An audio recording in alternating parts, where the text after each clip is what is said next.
আজ আমাদের গন্তব্যস্থল ঝাড়খণ্ডের দেওঘর জেলার বৈদ্যনাথ ধাম। আজ আমাদের ওখানে যেতে যেতে প্রায় সন্ধে হয়ে যাবে। ইতিমধ্যেই ঘড়ির কাঁটা বলছে 3:15। তাই আমরা আর সময় নষ্ট না করে ঢুকে পড়লাম এই হোটেলটিতে। এখানে যাবার পর এত সুন্দর আয়োজন আর সুস্বাদু খাবার দেখে আমরা নিজেকে সামলাতে না পেরে তাড়াতাড়ি খেয়ে নিলাম। তারপরে আমরা আবার রওনা দিলাম বৈদ্যনাথ ধামের উদ্দেশ্যে।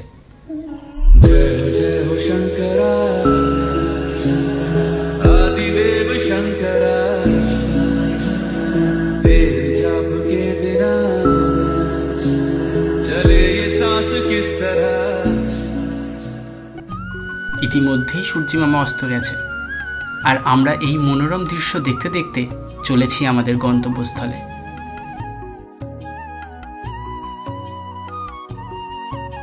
প্রায় 7:25 নাগাদ আমরা এসে পৌঁছালাম এই হোটেলটিতে। আমরা বক্রেশ্বর থেকে চলে এলাম বাবাধামে। হোটেলের নাম যশোদা। আমাদের মোট 4টি রুম বুকিং করা হয়েছিল। চলো তোমাদের রুমগুলো আগে ঘুরে দেখাই।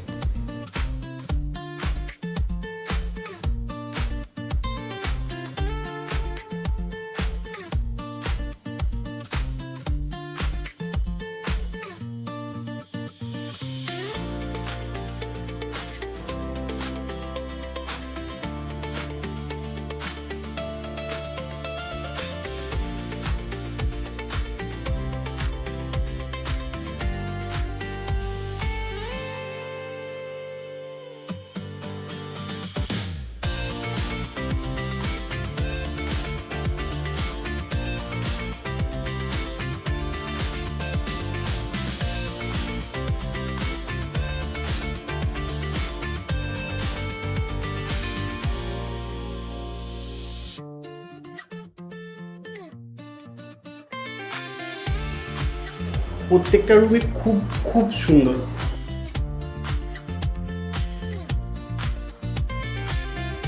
রাত্রিটা হোটেলে থেকে আমরা আর অপেক্ষা সহ্য করতে না পেরে ভোরবেলায় বেরিয়ে পড়লাম পুজো দিতে।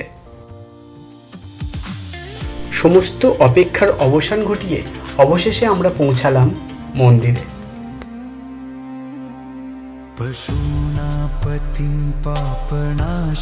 এই বৈদ্যনাথ ধাম দ্বাদশ জ্যোতির্লিঙ্গ এবং 51টি সতীপীঠের অন্যতম।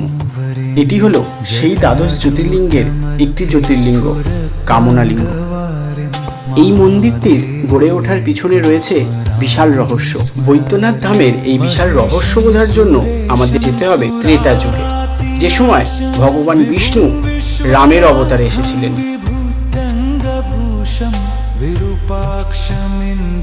ঠিক তখনই পৃথিবীতে শিবের সবথেকে বড় ভক্ত ও সবথেকে বড় অসুরের রাজত্ব ছিল, লঙ্কাপতি রাবণ।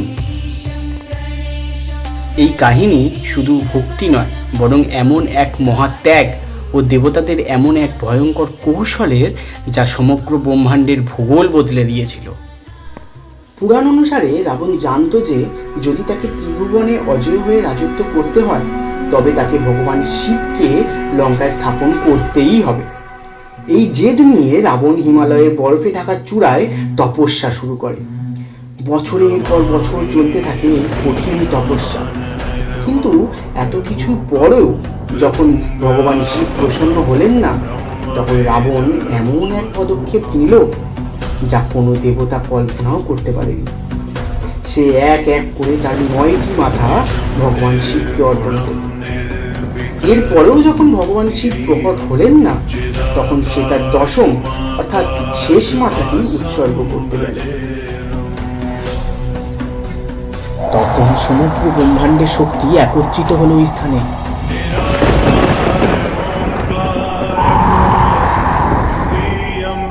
এবং ভগবান শিব প্রকট হলেন তার ভক্তের সামনে। রাবণের এই অকল্পনীয় ভক্তিতেই শিব এতটাই প্রসন্ন হয়েছিলেন যে তিনি একজন বৈদ্য অর্থাৎ কসমিক সার্জনের রূপ ধারণ করলেন। তিনি নিজের হাতে রাবণের 9টি কাটা মাথা জুড়ে দিলেন। ভগবান শিবের এই বৈদ্য রূপের কারণেই বৈদ্যনাথ নামকরণ করা হয়। শিব রাবণকে বর চাইতে বললেন। রাবণ তখন শিবকে তার সাথে লঙ্কায় চিরতরে থাকার জন্য অনুরোধ করল। তখন ভগবান শিব তাকে একটি কামনা লিঙ্গ প্রদান করলেন, কিন্তু তিনি বললেন এই লিঙ্গ যদি একবার ভূমিস্পর্শ করে তবে এটি সেখানেই চিরতরে প্রতিষ্ঠিত হয়ে যাবে। পৃথিবীর এমন কোনো শক্তি নেই যা এই লিঙ্গকে সেখান থেকে সরাতে পারে। রাবণ এই কথা শুনে খুশিতে আত্মহারা হয়ে সেই লিঙ্গ নিয়ে পাড়ি দিল লঙ্কায়। এদিকে স্বর্গে হাহাকার পড়ে গেল। সকল দেবতা জানতেন যে এই লিঙ্গ রাবণ যদি একবার লঙ্কায় প্রতিষ্ঠিত করে ফেলে তবে তাকে মারা তো দূরের কথা, তাকে হারানোও অসম্ভব হয়ে পড়বে।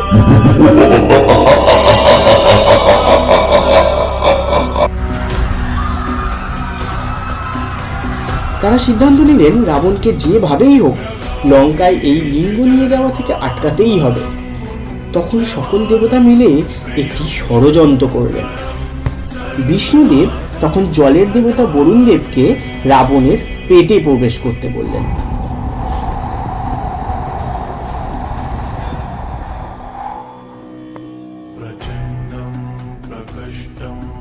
ফলে রাবণের তৎক্ষণাৎ প্রচণ্ড প্রস্রাবের বেগ অনুভব হলো, কিন্তু শিবলিঙ্গটি হাতে নিয়ে কিংবা মাটিতে রেখে সে প্রস্রাব করতে পারবে না। তাই সে এমন কাউকে খুঁজতে লাগলো যে এই লিঙ্গটি কিছুক্ষণ নিজের কাছে রাখতে পারবে। ঠিক এমন সময় সে একটি রাখালকে দেখতে পায়, যার নাম ছিল বৈজু। এই রাখাল আসলে আর কেউই নন, স্বয়ং নারায়ণ। রাবণ রাখাল বালককে শিবলিঙ্গটি হাতে দিয়ে কিছুক্ষণ অপেক্ষা করতে বলল এবং কঠোরভাবে নির্দেশ দিল যে এটি যেন কোনো অবস্থাতেই সে মাটিতে না রাখে। এই বলে রাবণ তাড়াতাড়ি প্রস্রাব করতে চলে গেল। এই সুযোগে রাখাল বেশি নারায়ণ শিবলিঙ্গটি মাটিতে নামিয়ে দিলেন। তৎক্ষণাৎ শিবলিঙ্গটি ওই স্থানে স্থাপিত হয়ে গেল। রাবণ এসে দেখে শিবলিঙ্গটি মাটিতে রাখা। রাবণ ক্রোধে লাল হয়ে উঠল। সে আপ্রাণ চেষ্টা করলো শিবলিঙ্গটি তোলার, কিন্তু সে হাজার চেষ্টার পরেও ব্যর্থ হল। তখন সে সেখানে শিবলিঙ্গটি রেখে লঙ্কায় ফিরে গেল। এখনো এই শিবলিঙ্গটির উপর রাবণের আঙুলের ছাপ স্পষ্ট লক্ষ্য করা যায়। এটি হলো সেই জায়গা যা বর্তমানে ঝাড়খণ্ডের দেওঘর জেলার বৈদ্যনাথ ধাম নামে পরিচিত। এছাড়া মন্দিরের চূড়ায় ত্রিশূলের বদলে একটি বিশেষ পঞ্চশূল রয়েছে। অন্যান্য শিব মন্দিরে ত্রিশূল থাকলেও বৈদ্যনাথ ধামে 5 ভাগে বিভক্ত এই পঞ্চশূল দেখা যায়। ভক্তদের বিশ্বাস এই পঞ্চশূলের অলৌকিক শক্তির কারণেই যুগ যুগ ধরে মন্দিরটি সব ধরনের প্রাকৃতিক দুর্যোগ থেকে সুরক্ষিত রয়েছে। অনেকের মতে এই পঞ্চশূল হল মানব শরীরের কাম, ক্রোধ, লোভ, মোহ ও অহংকার বিনাশের প্রতীক। এই মন্দিরের গর্ভগৃহের ঠিক উপরে রয়েছে একটি চন্দ্রকান্ত মণি। এটি থেকে সবসময় ফোঁটা ফোঁটা জল শিবলিঙ্গের উপরে পড়ে, যার উৎস আজও অজানা। এটি শুধু একটি মন্দির নয়, এটি হলো একটি পবিত্র শ্মশানভূমি। এই মন্দিরের চত্বরে জ্যোতির্লিঙ্গের পাশাপাশি দেবী সতীর হৃদয় পতিত হওয়ার কারণে এটি একটি মহাশক্তিপীঠ রূপে পরিচিত। এখানে এখনো পর্যন্ত শিব ও সতীর উপস্থিতি অনুভব করা যায়। এই স্থানে শিব ও সতীর মন্দিরের চূড়াগুলি একে অপরের সাথে রেশমি সুতে বাঁধা থাকে সারাটা বছর। এ যেন শিব ও সতীর এক অটুট মেলবন্ধন।